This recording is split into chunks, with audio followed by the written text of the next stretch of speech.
Hey guys, this is Steven. Welcome to the History of FMW podcast. This is episode 5. We're going to be covering 1991. But before we get started, Brett, you wanted to go back to the last episode where you found an answer to one of the questions that we talked about. Well, yeah, we talked about sponsors, and I had made mention that they did not have any sponsors in 1990. Well, they FMW had sponsors. Onita had made sponsors with friends, so he had a friend that sponsored the dojo and whatnot. So things like that, but they didn't have necessarily commercial sponsors, like Chef Boyardee or anything like that sponsoring them up until around 1992. So it took a couple years, and then Onita would end up appearing on like mainstream commercials for cereals and things like that. But in the first year, the only sponsors that they technically had were people helping out Onita around like the office and the dojo and whatnot. What would those guys get back? Just pretty much, I think they were friends with Onita. I think Onita would make deals with them, things like that. But as far as I think it's just having a relationship with a big celebrity. A lot of the sponsors in Japan, what they do is, I don't know necessarily about those specific ones, but a lot of sponsors, what they do is they go out and have drinks with the wrestlers and stuff. So a lot of wrestlers have particular personal sponsors, and then in return, hey, I get to hang out with this celebrity, have drinks with them, and they kind of act like they're my friend for the night. Those kind of situations that happens a lot in Japan. It definitely does. One other thing that I wanted to go back to, I was going through the Observer and I read about apparently in 1990, Yamaguchi, a referee for FMW, he wound up working for Hisatsune Shinma to start Universal. Now, I had never really heard of the Universal Federation, and I was wondering if you could kind of tell us what that wound up becoming. Well, it was a lucha libre in Japan promotion, kind of introducing the light heavyweight high flyers that weren't really seen in All Japan or New Japan, and it was a startup company and everything. It didn't necessarily do very well, but it produced a wrestler by the name of Masa Michinoku, who was a very rich wrestler.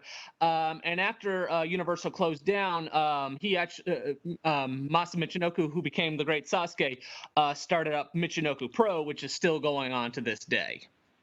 And that's awesome. And we're going to be learning about him in a few years. But for right now, we're talking about 1991.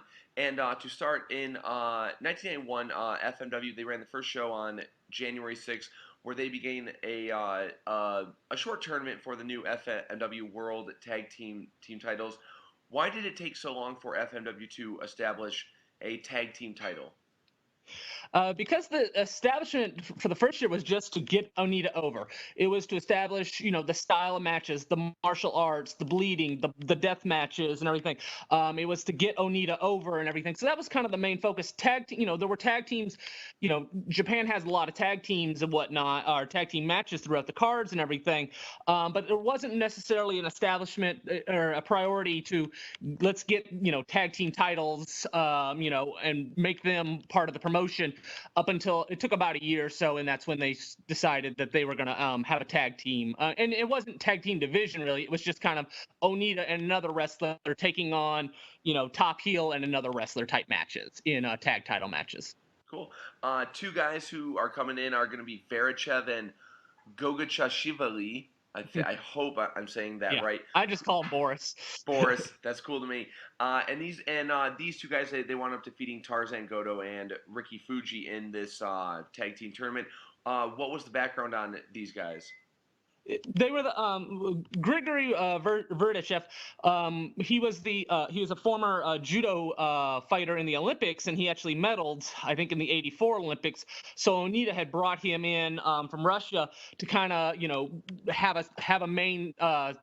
A main event, big show match with him. So they pretty much brought them in to get them over and get the judo style over, to set up the Onita match in the near future. Awesome. And just to say, in the main event, Onita would team with Sambo Asako to defeat Mr. Pogo and the Gladiator, Mike Awesome, in the main event. Now, in the Observer, Dave said that this match left the building in pieces. What type? I was trying to find this online and I couldn't find it. What type of match was this? It was pretty much a match where they just brawled all over the building, threw chairs all over the place. Both Onita and Pogo bled everywhere. Just one of those kind of chaos, brawling style matches that that FMW had started getting really popular in 1990 using. Now, I'm gonna ask this again later, but I may as well say it now. Is there any worry when these chairs are flying? Because in these types of matches, I've seen them. The chairs are just flying all over. Is there any worry that the fans are going to get injured? And is there any type of rule or law with like the building? I don't think there's a rule or law. I think, Japan is very more loose than it would be in America. That's how they're able to get away with it. The announcers are always screaming, move out of the way, get out of the way. So fans know they need to move out of the way. There's always that possibility. Obviously the wrestlers are trying to avoid, ever hitting anybody. I think if they end up hitting them purposely, obviously they're going to get in big trouble. But I haven't heard any story about an accident or anything like that, or a punishment as a result of an accident. And like we mentioned in the last episode, Karisu, he got in too close to a fan and and punched him, and so Onita fired him. So they had those strict rules about that. But as far as like accidents or anything, I'd never heard of a fan necessarily getting injured. And if they did, nothing like they got sued or anything like that. Yeah, that's what I was thinking. I'm like, if you can throw I'm sorry, if you can throw chairs all over and chase fans, what did he do to get fired? I'm wondering if he pulled a knife on someone or something.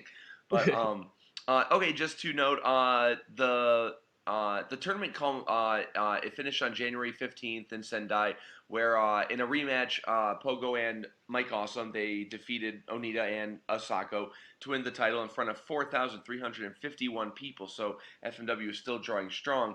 Also during the tour, the women's matches are becoming a bigger and bigger part of the company. Most shows are having 2 or 3 women's matches on each card, and the WWA women's title is becoming a more featured title. I'm just curious, what is the impact that this is having on the magazines by having the mixed promotions? Like, I know at that time the the All Japan women shows were famous for being like 90% women, and I'm sure the FMW it's more switched. Is there acceptance of this, or are the fans pushing back? Pretty much Megumi Kudo at this point and Combat Toyota are the only ones really getting over. And I mean, as far as magazines go, for the most part, they're still actually in the back of the magazines with the undercard. Megumi Kudo ends up getting a high profile position in a cover of Pro Wrestling Weekly in March of this year. And so that's a really big deal. And that actually became a really famous magazine cover. So pretty much it's still, it's getting more accepted, but it's not anything that's super overwhelming. This is, really popular because, like I said, the matches for the most part are still, in the back of the magazines. One more question about the women. I'm sorry. Dave wrote that Norito Tateno of the Jumping Bomb Angels is going to retire in March, and that Tatano may just leave All Japan Women and possibly go to FMW, showing that FMW is a viable alternative. What are the politics of All Japan Women retiring the female wrestlers?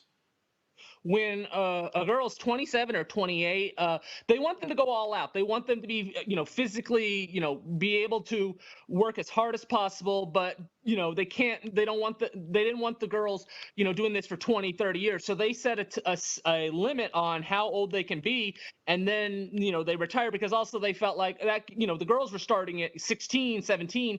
That gives them 10, 11, 12 years to perform, and at that point they don't want their bodies breaking down, and they want to be able to move on to the next set of superstars. They felt like it was kind of okay, it's been 10 years, time to move on to the next group of wrestlers. So they put that time limit pretty much, so that no girl could be wrestling into their 30s or anything like that. And it's such a hard style to perform, it's going to end up, they felt would cause long-term injuries if they kept performing. Cool. Now, the next show won't be until February 26th, and then the next show after that won't be until mid to late March. Why are there such long gaps between shows here? They just wanted to focus on the Corrigan Hall shows for this set. Usually it was only one show a month for Corrigan, but this one was kind of focusing on just on two back-to-back nights of Corrigan Hall. And Onita might have had certain plans to go to another country or something like that, to scout other talent. So that might have left, certain days open that he needed to be away. But like I said, the main focus was just promoting these two shows for the month. Speaking of new talents, a name that jumped out at me is Pandita debuted on this show. Who was this? That was Luis Hernandez. He was a Tijuana wrestler that they found about 2 months earlier. I guess when they were, scouting in Tijuana, and they liked that gimmick of a panda because pandas are really popular in Japan. He's, kind of a short, chubby wrestler, so he wasn't very good at all. But it was they could tell that this was a good comedy gimmick that they could bring over. Again, pandas are really popular over there, and that they would be able, he would be able to get over with a comedy style match. Hey, cool.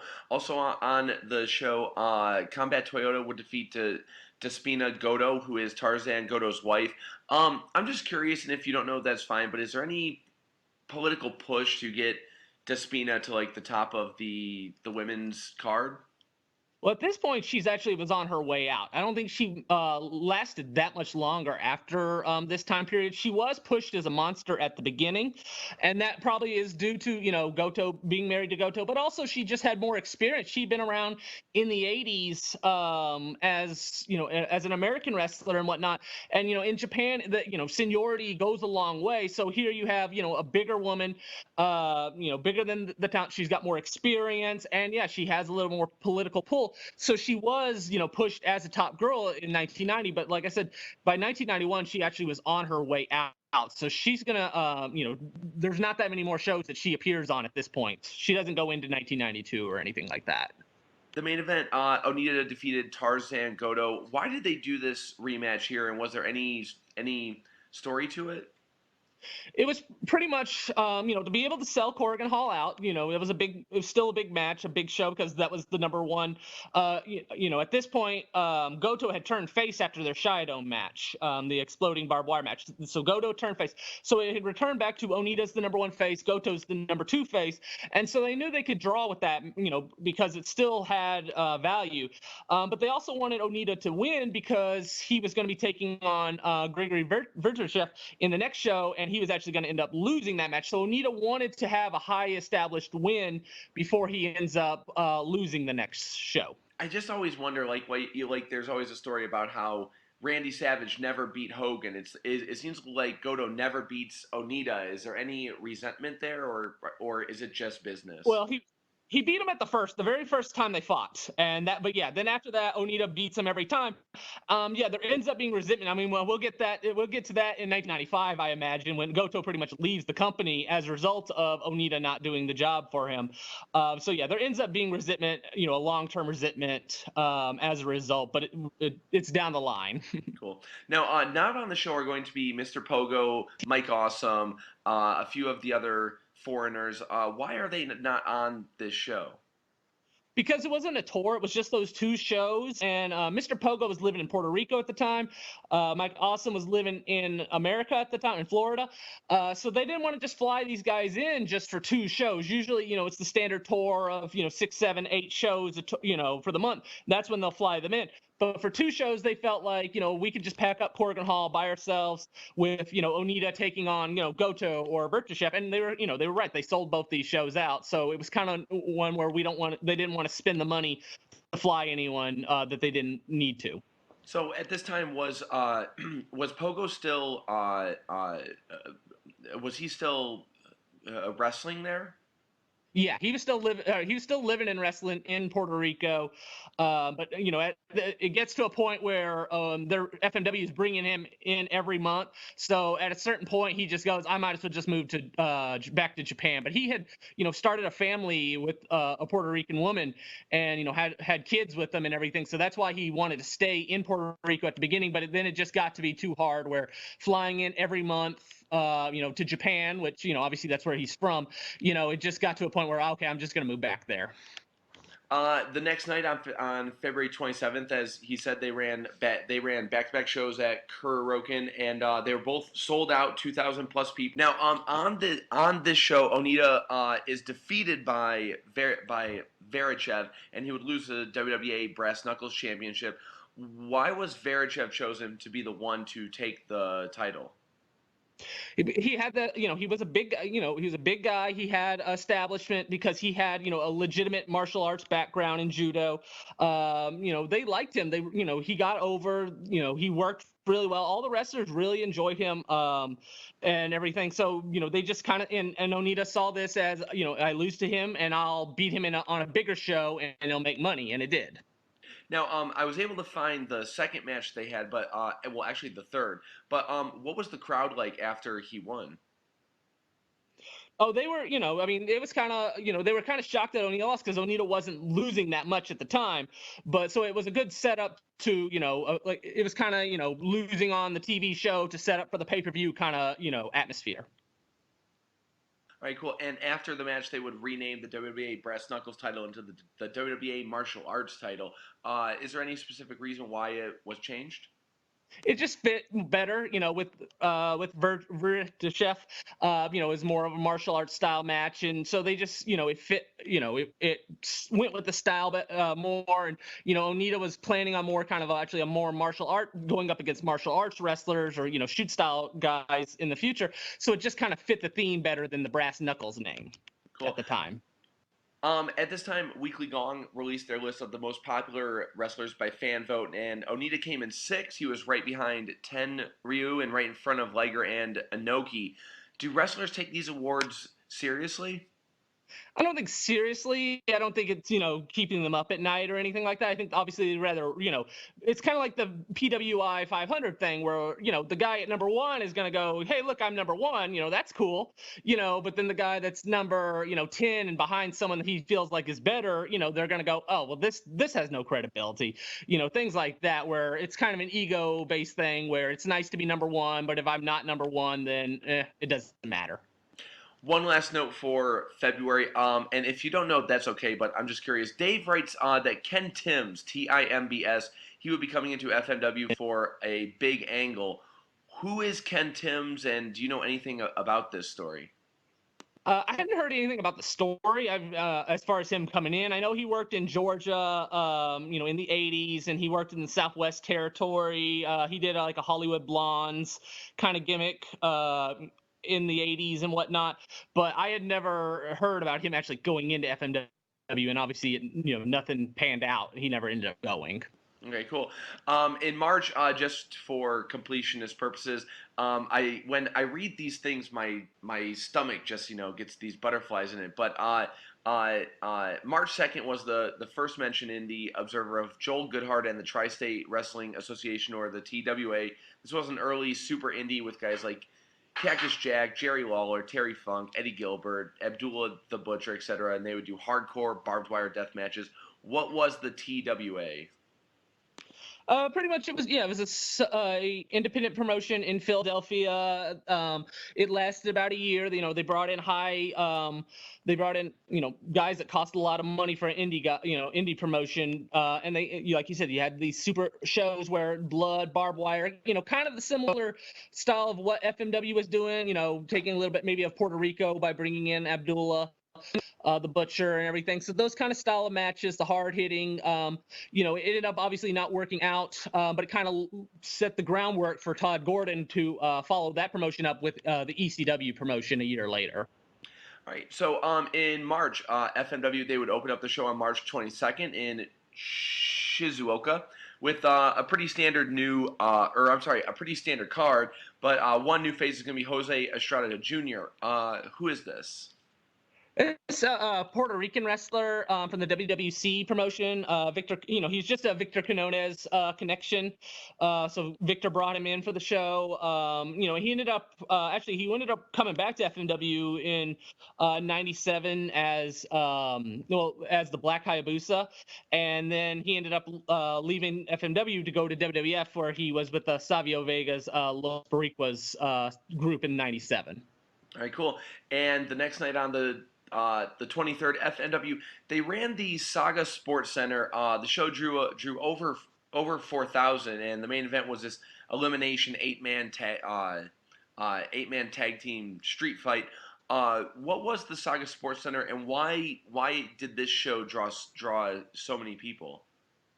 It's a Saga's in southern Japan in the Kyushu area. It's just kind of a different style of match. Having that elimination, 4-on-4 hadn't really been done, and just at this point, Onita's popularity is just getting bigger and bigger, and it's getting that name of here's blood and barbed wire, and these wild street fights, and fighting all over the crowd, and things like that. So it's just picking up, and it's just certain shows are gonna do better than others. But yeah, like I said, just that new kind of style match of of elimination, and certain multiple people getting pinned in the same match just drew more of an interest than usual even. Cool. The next show, it's going to be on April 28th in Kanagawa. A few new names that came about. There's a wrestler named El Profeso in the main event, and he'll be on this tour, and he does I think a barbed wire death match as well during the tour.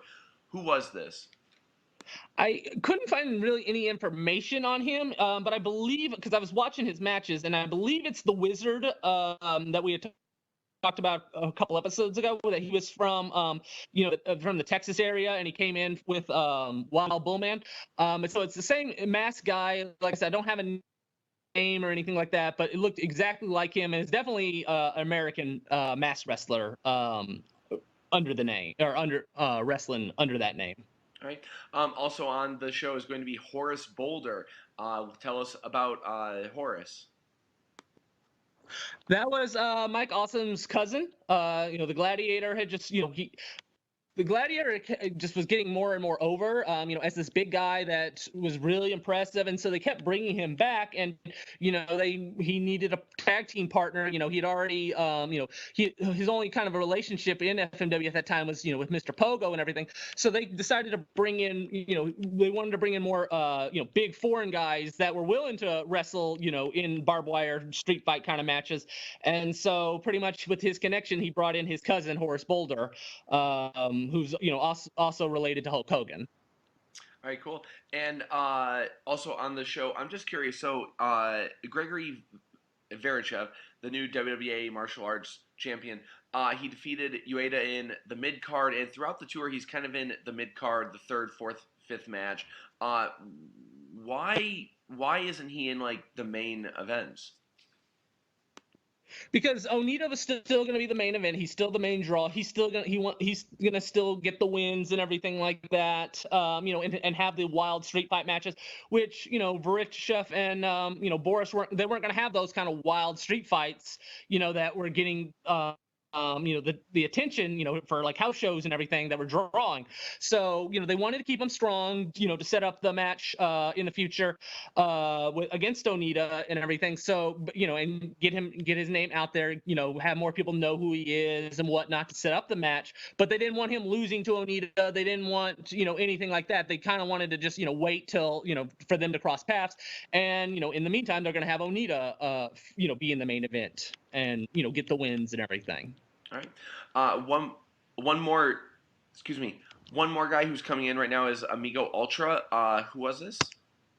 That was Damien. He was actually, the last episode we talked about, he was Ultraman, under a mask gimmick and everything. And Ultraman, a very popular superhero in Japan. FMW got told, you can't have, this gimmick. You can't have an Ultraman, blatantly ripping us, our character off. So pretty much they had to change the gimmick a little bit. They had to change the name. Same guy, obviously, and pretty much the same mask, but kind of more of a Mexican, Ultraman. Japan gimmick going on. So they had to tweak it a little, change the name so that they pretty much could, because they legally could not use the Ultraman name. Awesome. Now, quick question. So, as the foreigners are coming in, it's obvious that FMW, the main events are going to be death matches, brawling, and stuff. Do you know if any of the foreigners had any hesitation to join the company because of this?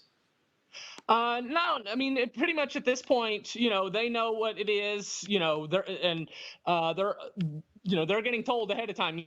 This is this kind of style that you're willing. You're going to come to Japan for, and you're going to make good money, and they're willing to do that. And also, it's a different style, but in certain ways, it is an easier style. You're not, it's like a no rope barbed wire match. It's easier on your body as far as not blowing up, not getting tired, things like that. Yeah, you're gonna get hurt. You possibly might get hurt worse and whatnot, or get cut up. But it's a different kind of style than just a straight out regular match. And so they're told ahead of time and everything. And so they're aware going in what to expect. All right, awesome. Yeah, I always know the story that Lance Storm tells a story that when he got called up by Paul Heyman, he told him outright, "I'm not doing any of the brawling. I'm not doing the barbed wire, blah blah blah." And Paul Heyman said, "That's fine. Don't worry about it." It's just kind of interesting. May 5th, 1991 saw FMW run a large show in Nagoya, drawing I think 3,000, 4,000 fans. May 5th eventually became FMW's main show of the year. Why was May 5th chosen?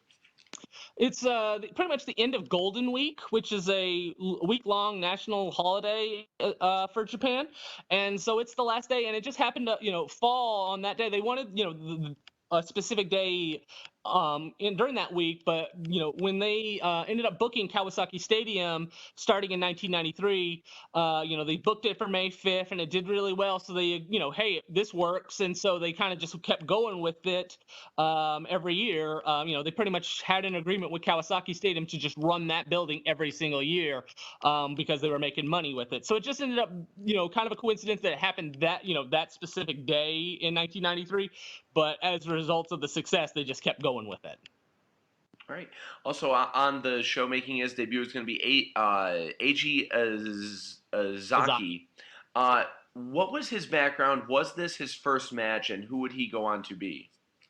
He was a college wrestler in Kumamoto in southern Japan. So he grew up loving wrestling, and he ended up joining a college wrestling promotion. In Japan, there's a lot of those around where it's kind of like it's kids pretty much they're messing around and everything and having fun, but there's a real ring, there's actual people coming to the shows, and there's actual gimmicks and everything, and having so there's some legitimate to it, even though it's just kids kind of messing around and whatnot. So he ended up doing that, and he met Masashi Honda, who was also at the school and in the promotion.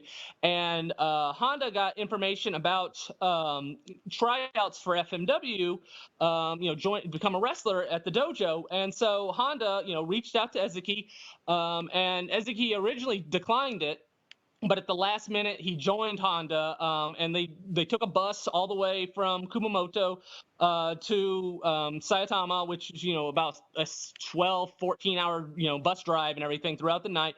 They got there, they tried out. There's over 100 other people trying out. They end up they're the only two people to end up making the cut pretty much, and they for about 3 months or so end up training in the dojo, and as they would both call it, a personal hell, what they made him go through and everything. And on May 5th, Ezuki ended up getting called up pretty much because of an injury. He actually wasn't ready to make the debut. He didn't even have wrestling tights at the time. He ended up having to borrow another wrestler's tights for the match because it was just so last minute. So he ended up making his debut on May 5th, which coincidentally ended up being pretty much the day that most people know for FMW. Awesome. And also on the show, just to say, Gregory Verichev defeated Onita in a rematch for the titles. So he's now 2-0 over Onita. The next day on May 6th, they held an outdoor show at the Osaka Expo Festival Land in front of about 7,000 plus fans.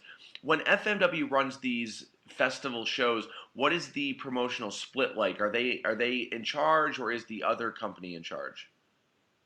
Yeah, they're in charge. This is pretty much just an outdoor event where a lot of people. It's kind of like a fairgrounds. They set up everything outside, so there's already people kind of around and whatnot. And hey, come over here, and there's a wrestling show going on. So they're obviously they're paying probably higher rent to be able to run this popular area, this popular ground area that people already are going to be at. But they're going to get the full rent, or they're going to get the full gate and everything, just pay a higher rent to be able to run the show. And I'm just curious. I've been to a few of these types of shows. Do you know if the tickets are the same? Are they cheaper? Are they more?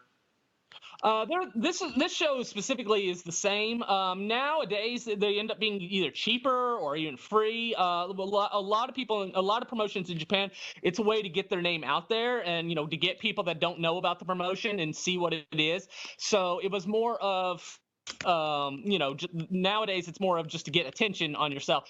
At this time, this was just specifically like, hey, we're gonna have a big show right here, and so the prices were normal and everything. Cool. For anyone who wants to know, if you go to my YouTube channel, you can search the Culture Bum, and there's a video I have where I go to one of these big BJW shows that's in the middle of a food festival, and in this case, it's free, and it's mostly children and old women, to be honest. But yeah, it's a way to get more eyes on the product, and these are pretty common all over the country. You see them a lot. Also on the show, Gregory Varachev, he would defeat Tarzan Goto in another title match to secure his place, I guess. Combat Toyota defeated Megumi Kudo in a tag match to set up their later bigger match in the next month. And in the main event, Onita defeated Mr. Pogo in a landmine death match. Um, there's actually a very famous clip. They show 1 second of this on one of those A&E, the history of wrestling, that it blew my mind when I was 12, and I was like, what is this? And it was one of the first times I knew I had to find out what this other wrestling was. On the outside of the ring, they have these barbed wire boards with landmines that create these giant puffs of smoke, well, fire, really. How did they make these explosions?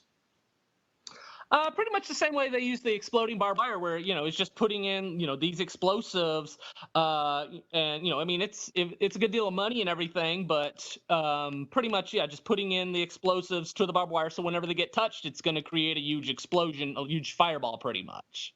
And there's no barriers. I mean, the fans are maybe 12 feet from this, maybe less. Again, there's no safety for the fans here. Yeah, no, I mean, well, what they do is they make it sure it's the fans are far away.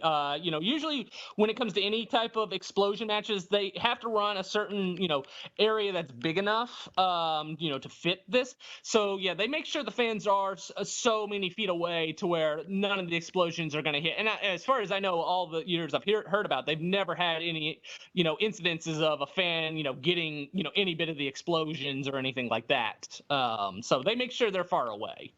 There's been a couple instances at the CZW TOD shows where fans will jump the barriers and they'll jump through a gimmick, some light tubes or something, and I can just imagine what it would be like if they jumped on these fiery explosions. Yeah. Well, Big Japan will have glass all over the, the fans are, especially at Corrigan Hall, glass is flying all over in the first couple rows and everything. So, but as far as explosions, yeah, they make sure they're far away.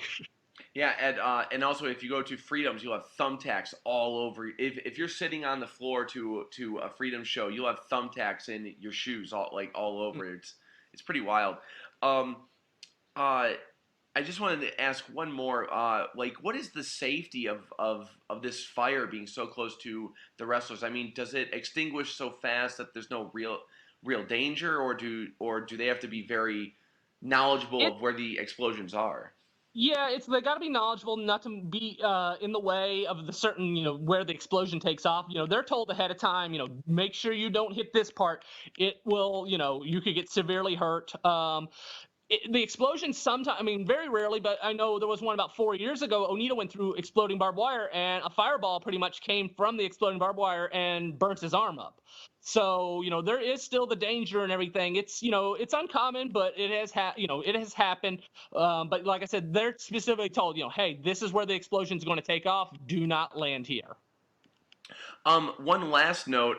During the match, there's one part where Onita he falls out. The explosion goes off, and as he's getting back in the ring, a second one goes off.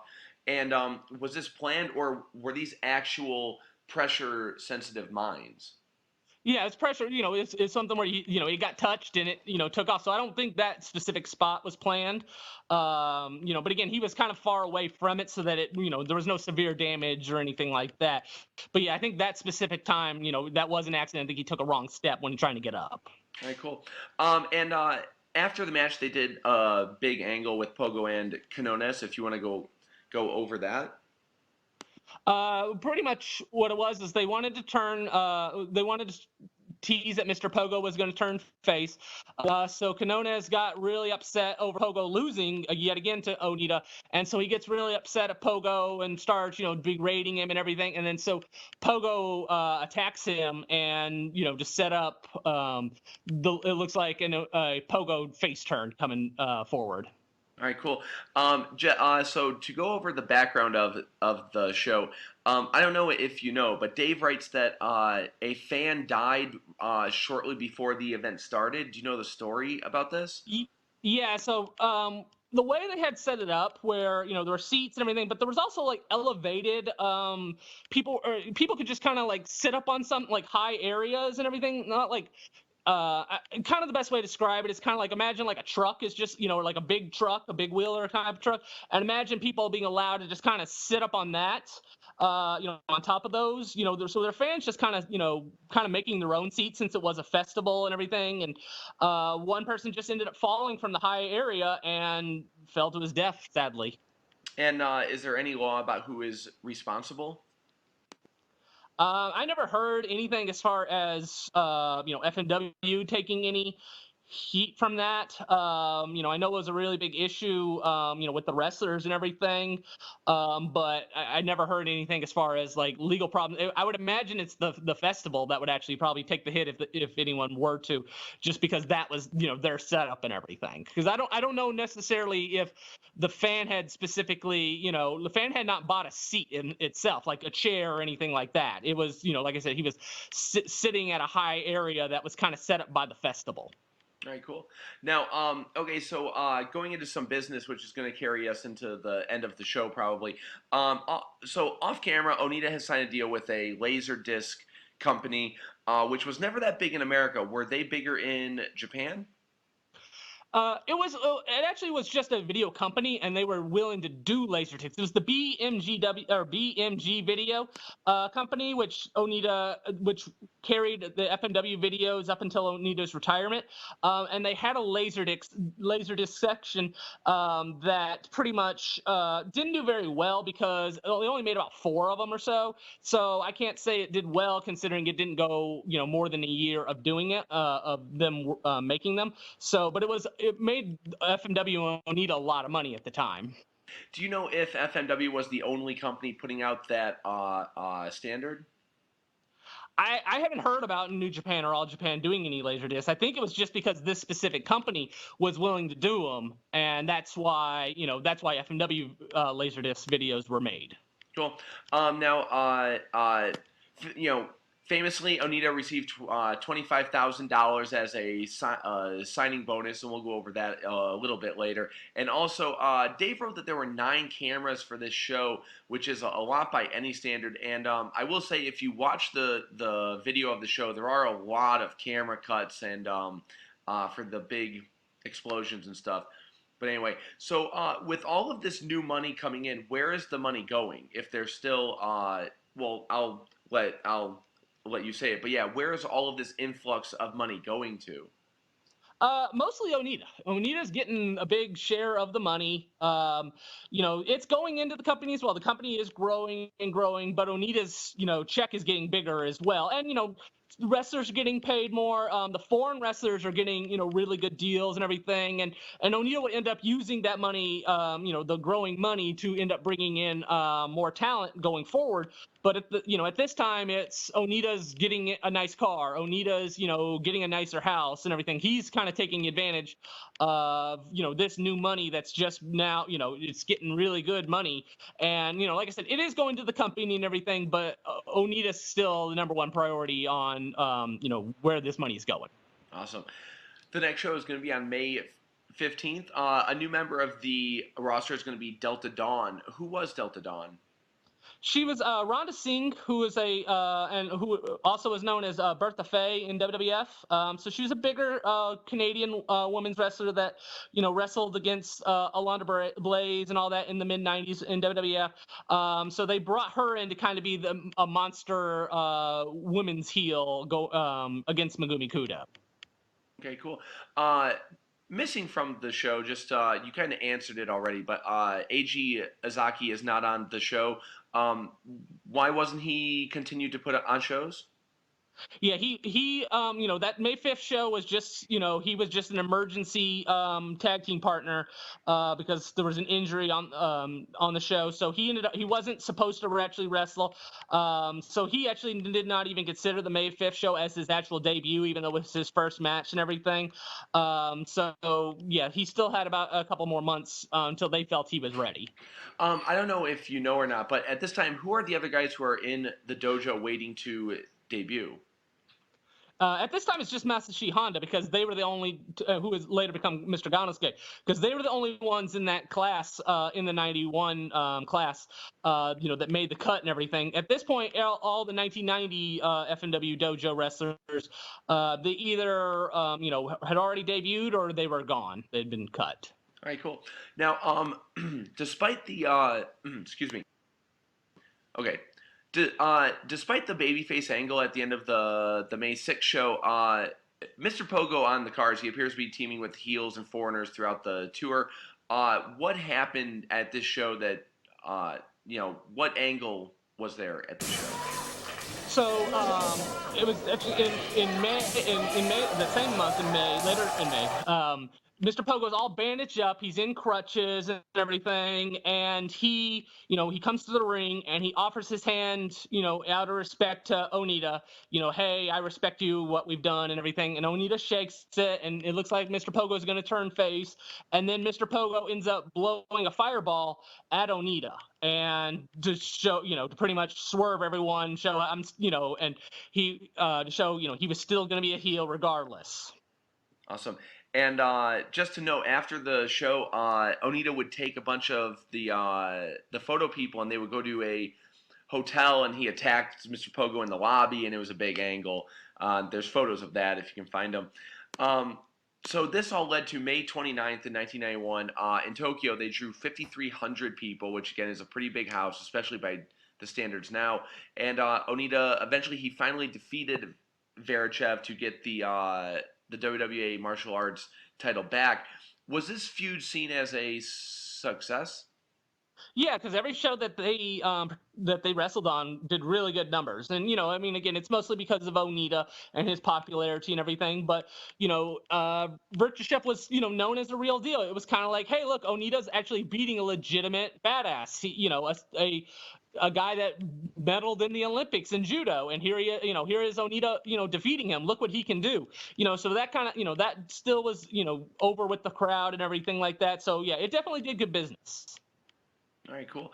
Now, during the match, Onita, he's got his left arm bandaged. Is this a real injury, or was it some type of angle?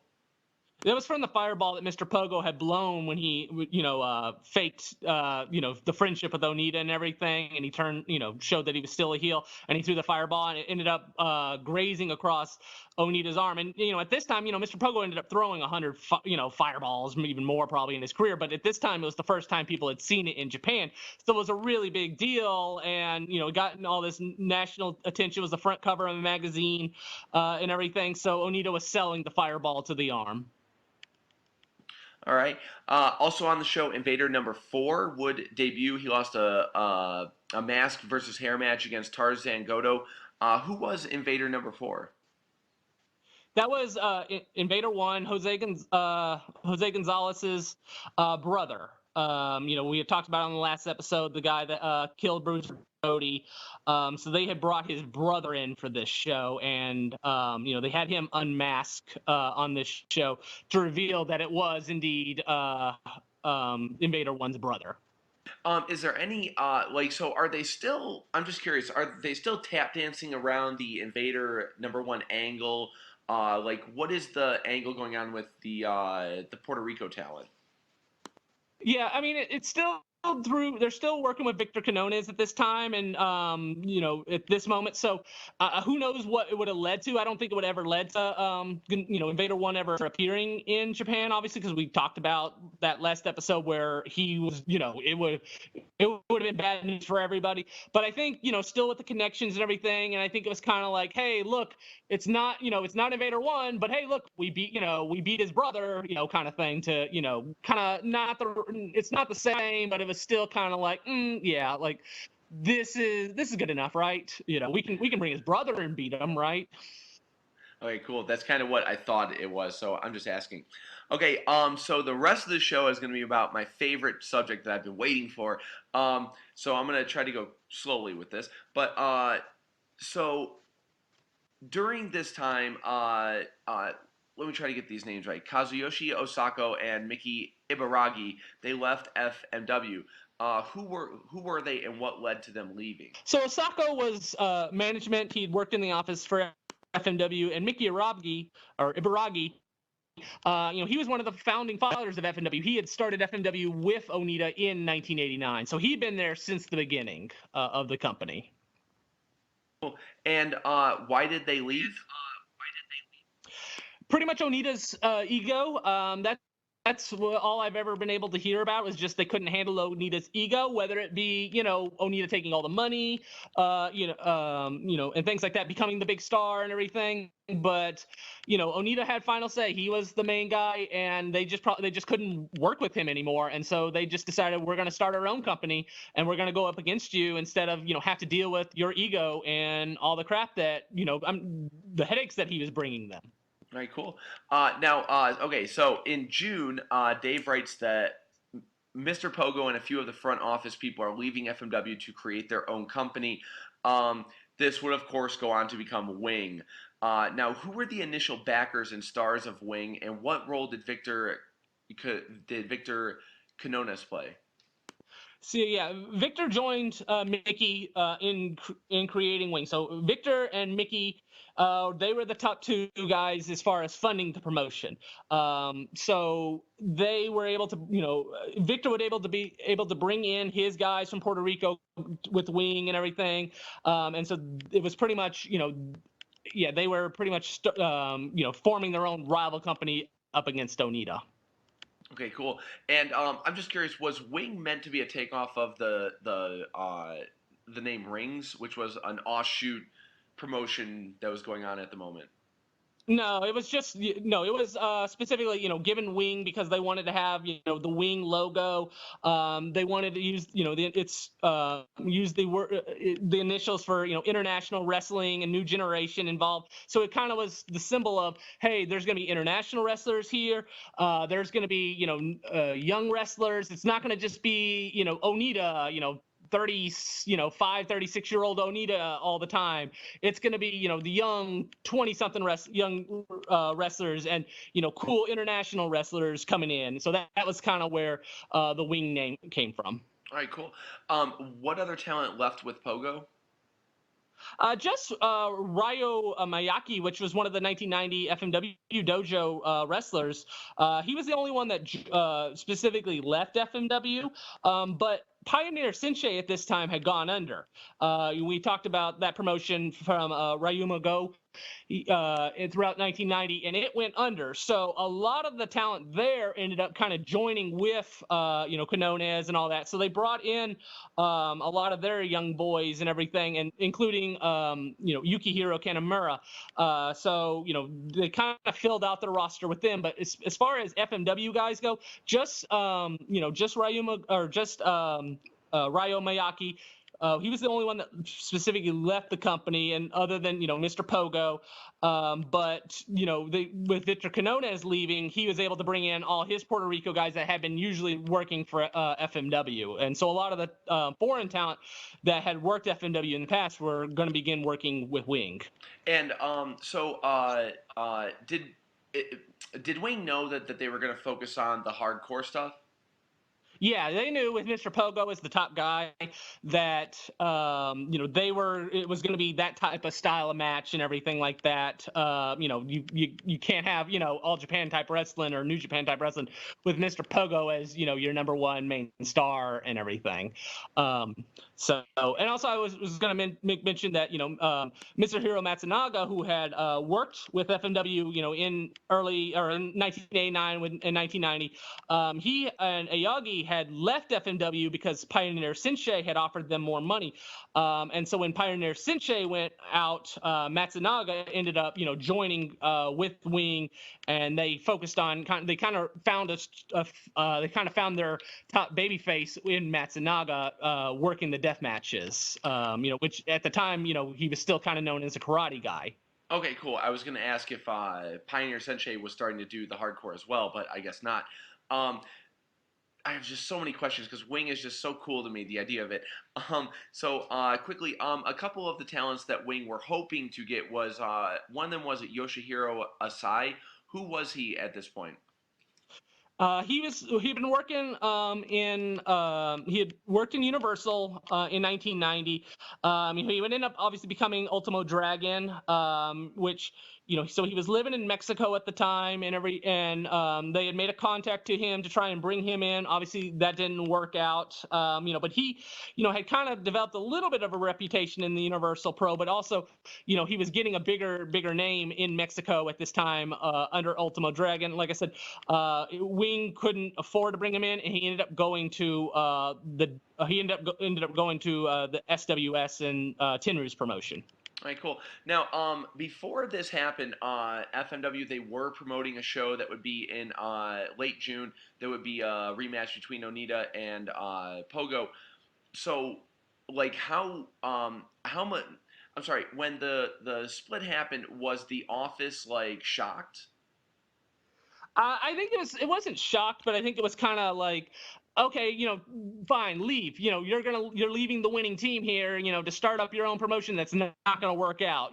So it's kind of, very, bitter feelings at the time. But I don't think it was shocked. I think, there were probably, shouting fights and everything. Onita is very stubborn. Onita is very ego driven. And Mickey Ibaragi is, I've been told he's kind of a little off and everything. And, he's not going to put up with the crap that Onita was probably willing to put up with, or that other people were willing to put up with Onita. So it kind of, I think it was bound to happen because of the personalities involved. Cool. Do you have any idea what the other top talent felt like with Goto? Was there any idea that Goto might go as well, or was he pretty set? No, yeah, I think he said. I mean, there's a loyal, it's very loyal based in Japanese wrestling for the most part. Usually, once you're set, unless you feel like you've been done wrong, you're not going to, leave, or unless, you're offered just so much money, which I think that was the situation with Pogo. Pogo was just offered so much more money to join Wing than he was getting at FMW at the time. And he was never going to get that money with Onita on top. Cool. And one name who I don't think we've really discussed in this series, except for the first little pre-show episode, but is Shoichi Arai. He was the ring announcer, and he would go into the front office. Is there any notes that you want to say about Arai? Yeah, so he was, brought in as a ring announcer. He was just always a wrestling fan growing up, and he tried out the very first FMW show, and what ended up happening was he got on the mic, and the mic didn't work to do ring announcements. So, instead of freaking out or anything like that, he just starts shouting the ring announcements out loud so everyone in the building can hear, and that really impressed Onita. So he was always kind of, Onita always was really high on Arai, and Arai was a very good announcer as well. So after this political, shift with, certain people leaving for Wing and all that, Arai would end up, getting a higher position and would end up becoming vice president of FMW. And just to say, the current president of BJW, Tozawa, he started out as a concession boy for a baseball team that wound up going into concessions for wrestling, and then became a ring announcer and then a ref. And it's funny how the presidents, they have to have the passion there, I guess. Um, I think that we can end it there, and we'll come back next time, and we'll finish up. And just to say, we aren't going to cover Wing week by week, but some of the bigger events we'll comment about and stuff like that. But before we leave, do you have any final note? I just want to say, Jun Kasai, he's finally home. He's been in the hospital for almost a month now, and if you add up both stints, it was over a month. He had an infection in his finger, and he's finally home. And if you follow him on Twitter, there's a lot of great pictures of him with his daughter, him with his son. So I just want to congratulate him. All right, Bahu, as we leave, where can people find you online? FMWWrestling.us for my website, Bahu FMW on Twitter, and Bahu FMW World on Instagram. Awesome. You can find me on Twitter. I'm at INTL Wrestling. I retweet a lot of the Japanese news. I retweet some of the better photos that I find, and I retweet a lot of what Bahu posts. So that's about it. So we'll see you guys next week, where we'll cover a little bit of the news about the debut of Wing and the rest of the year. I always think that we're going to do a full year in one show, and then I start reading it, and I'm like, it's just impossible to cover it all in 1 hour. So that's all. Yeah, I think it's going to be like that for a while. I think the next couple of years is going to be like that. Yeah, for sure, because we have some more promotions coming up soon. So, all right, guys, I will see you guys later. Bye.